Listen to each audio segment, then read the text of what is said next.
Logamug. What advice would you give people to help break out of self-hating or victim mentality behavior over poor life choices? Thanks for the question. This is a tough one, of course, and I have given lots of advice over the years about getting over cult experiences, recovering from that, acclimating back into society. And I know my advice changes over time, and it probably should as I learn more and experience more. And what I can say now about this is that I have an intensely practical, or at least I try to have an intensely practical view of life, because life is basically what we make it.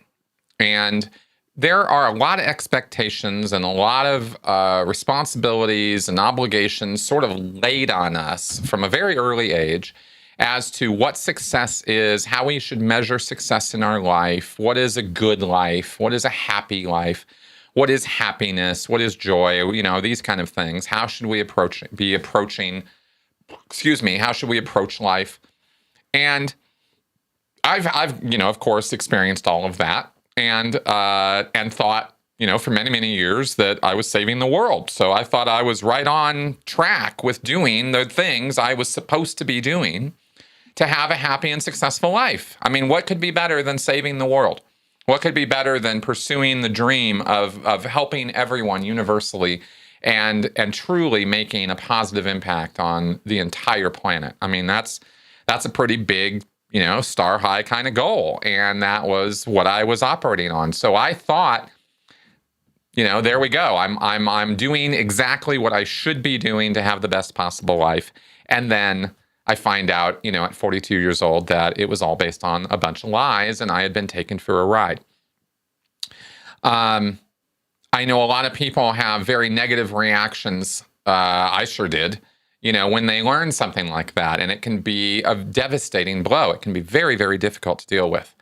It is emotionally devastating. It destroys your trust, your loyalty, your faith in other people. It makes you re-examine everything you've ever thought was true or important, or at least it should. These are the opportunities for us to really self-reflect and sort of introspect a bit, is when these disastrous situations happen to us where we are thrown out of our bubble and made to confront the fact that we were living a bit of a lie, or we were living a bit of a Pollyanna existence, sort of everything's great and wonderful and it couldn't be better than this in this best of all possible world sort of thing. When you bust out of that and you kind of come back to reality, right, and you check into hotel reality, then you can start feeling victim, like you mentioned in your question here. Where I'm going with this is you can start hating on yourself, or you can start feeling very victimized.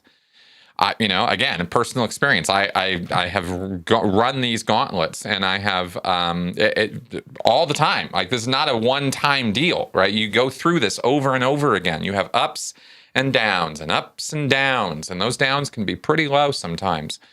It's not fun, and I'm not going to pretend that it is. But the advice I can give is to use those opportunities.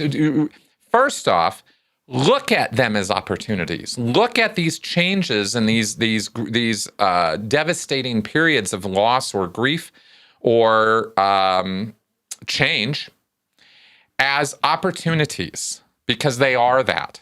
It is very hard to see when you're in the middle of it, of course. I'm not talking about, the loss of a loved one being an opportunity. I'm talking about the loss of a cult belief system, okay? I'm talking about the loss of, a bubble world existence. When you come out of that, you can start getting into a bit of a self-loathing or a hating thing because you feel you're stupid, you should have known better. Hindsight bias is what kicks in, where you think now, with all the information you have, that you should have known better. Yet the fact of the matter is, and one of the things that you really, really need to accept, took me a long time to get my head around this, but I really feel this is important, is that you couldn't have done anything differently than what you did. There is no going back and changing it. So regret is for the birds. It is not useful to guilt trip yourself or run this hindsight bias on yourself and tell yourself how stupid you were, how ignorant you were, what a patsy you were, what a boob you were, right? You don't need to do any of that, because there isn't any other way that the past could have worked itself out. Those were the circumstances that caused you to be where you're at now. And the reason I say it's an opportunity is because now you can use that knowledge, you can use that experience and that hurt and pain to make sure that you get wiser and don't let it happen to you again, or at least make a real dedicated effort in that direction. And that is what can impel education, some self-education, some counseling, some advice from friends and family, some listening more than talking. Very, very important. I talk about how getting people out of a cult is all about how you got to listen to them and you got to let them have their say what they want to say and have, their views and things. And then you can start working on them to change it. That requires a lot of listening, not a lot of talking on your part. You want them talking. Well, when you come out of a cult, my advice is kind of shift that around, right? You want to talk to the degree that you need catharsis. You need to talk to people and explain your situation. So I'm sorry. I'm not suggesting necessarily to just shut up or clam up. But what I mean by listening as well is when other people are telling you things, either about yourself or about their own experiences or their life ruins or problems or screw ups, and they're commiserating with you or sharing with you, understand that they're talking from their experience and you can use it or not, but be open to listening to other people and their advice and direction, because sometimes it's very, very helpful. If we knew everything we needed to know, then we would never have to talk to anybody else. But we do need to talk to other people because we don't know everything we need to know. And so one of the biggest adjustments coming out of these cultic situations or poor life choices is that we can hold on to this one, a need to be right about it, and two, or we give that up, and then it's just nothing but we're horrible, awful, terrible people, right? I'm so stupid, I'm so dumb. How could I? You want to get over that as quickly as you can. It's not constructive. It's not positive. It's not helpful in any way. To the degree it makes you, I guess I could say to the degree it convinces you to not repeat those poor life choices or make those mistakes. Okay, good. But otherwise, kind of skip it, because the rest of your life, see, today and tomorrow are wide open. They're wide open for you. So many things are possible. Really, an infinity of things are possible for you into the future. Because you acted one way yesterday doesn't mean you have to continue acting that way tomorrow, okay? So, the thing about poor life choices is that we learn from them and we determine to not repeat them, and we move on, and we hopefully can keep as positive an attitude as possible. And that for me is only possible by realizing that my future is open, and the goals and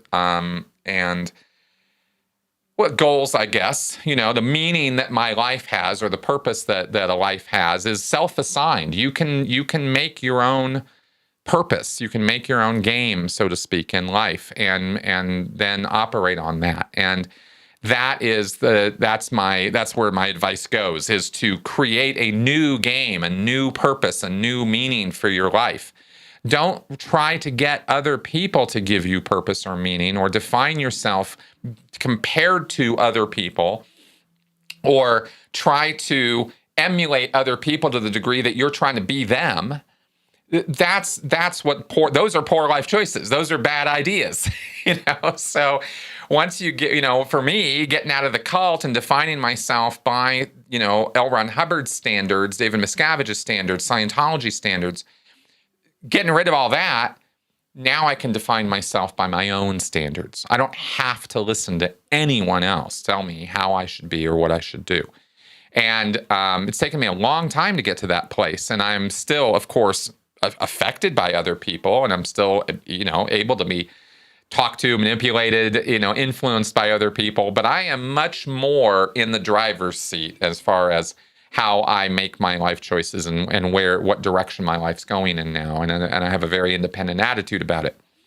And I think that these are good things. And I think that these are things that anyone should develop, and that critical thinking is part of that and all the rest. So I hope I'm not rambling here. At least I hope I'm not coming across like I'm rambling, because I've been trying to give some specific pieces of advice here, and I hope they're coming across, and I hope that this helps. Feel free to ask me or to clarify anything if I haven't been clear, but I hope that this answer was useful.